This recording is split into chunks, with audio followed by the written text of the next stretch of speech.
Lamia prend soin du peu d'affaires qu'elle a. Cette Algérienne est arrivée juste après son divorce dans ce centre pour femmes battues avec ses 2 enfants.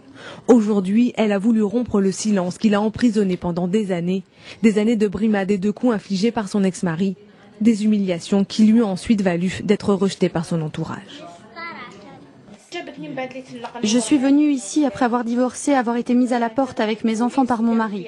C'est un policier, il m'a terrorisée. J'ai passé ma première nuit dans la rue. J'ai voulu aller au poste de police, mais ils m'ont jetée dehors et ils m'ont dit de gérer ça toute seule. Le frère de mon mari m'a menacée dans la rue avec un couteau. Ils ont retourné tout le voisinage contre moi. Aujourd'hui, Lamia doit tout reconstruire, elle qui n'est même pas reconnue comme victime. Difficile dans ces conditions de croire en la justice. De nos jours, les droits de la femme n'existent que sur le papier. Dans la ville où je vivais, la loi était à vendre. Si vous avez de l'argent, la loi sera avec vous, sinon elle sera contre vous.